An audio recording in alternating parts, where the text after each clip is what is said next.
begin with, we recognize the endorsers of the Massa et al. Impeachment complaint, the Honorable Tino, the Honorable Co, and the Honorable Ilago, for the manifestation of their position with regards to its sufficiency in substance. You may proceed. Maraming salamat, Madam Chair.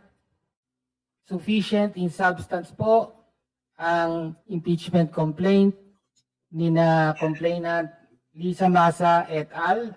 Na aming inendorso. Ayon sa ating rules, ang requirement ng sufficiency in substance ay ganito. Babasahin ko po ang rules. The requirement of substance is met if there is a recital of facts constituting the offense charged and determinative of the jurisdiction of the committee.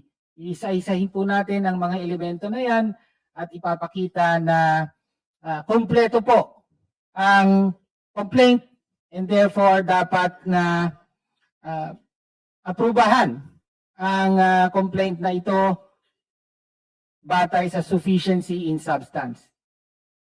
Una po, the offense charged. Sa complaint po, malinaw ang offense.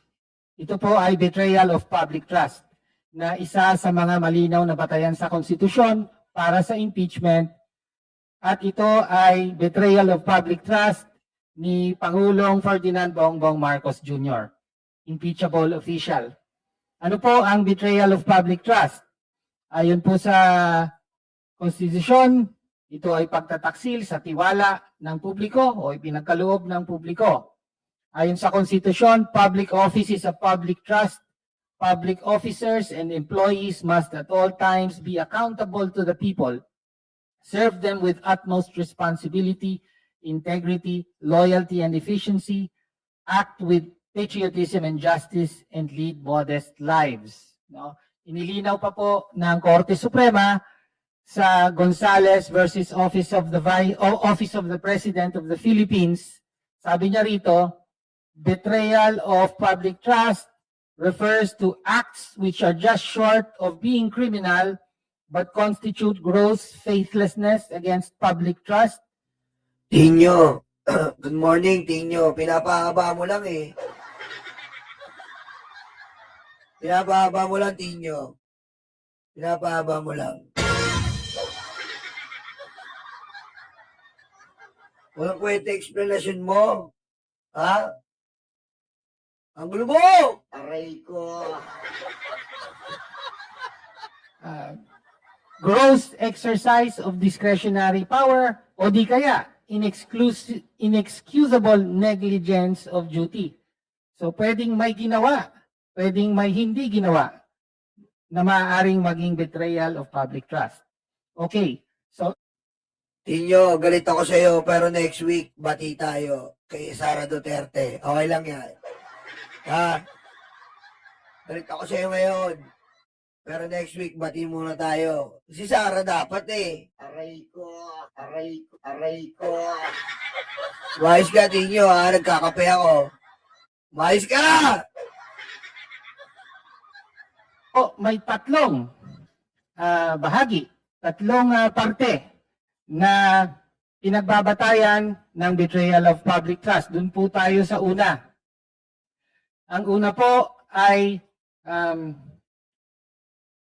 itinatag, pinahintulutan at pinatupad ni Pangulong Bongbong Marcos Jr. ang isang opisyal na patakaran ng allocables at non-allocables sa pagbubuo ng DP. Bigyan na lang natin ng knock-knock si Tinyo. Dahil binabansagan niyo si Tinyo eh. Pag natin pakinggan, inulit niya na yung kahapon eh.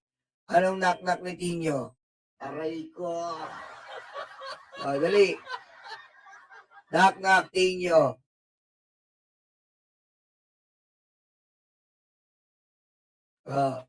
Dali, wala namang kwenta yung sinasabi.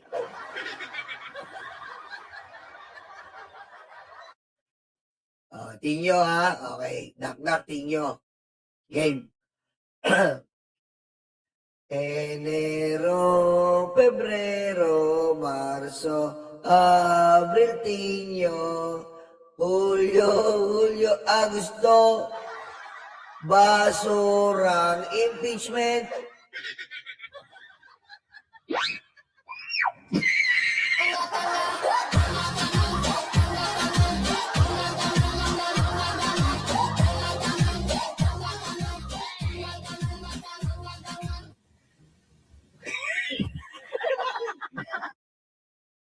Kasama po o tinatakda po ng patakarang ito na ang quote, priorities of the leaders of the national government and the legislature ang isa sa magiging batayan ng pagbubuo ng NEP.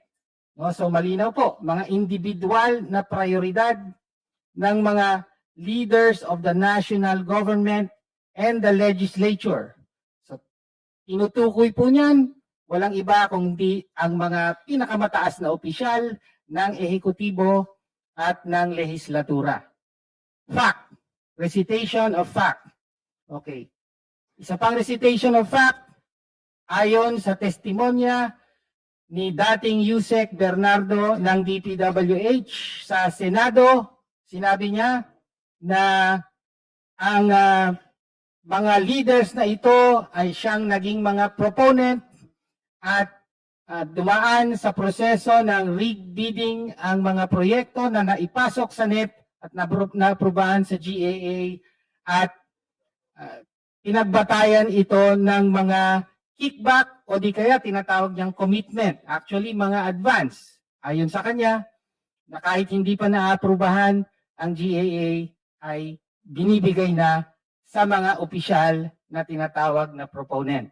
Okay. So, yan po ang unang set. Mami Eva, thank you. Mami Eva, thank you. Batayan ng betrayal of public trust. Nakabatay po ito sa opisyal na dokumento ng DPWH at sa public testimony, published testimony ng whistleblower na si Yusek Bernardo sa mga proceedings sa Senado.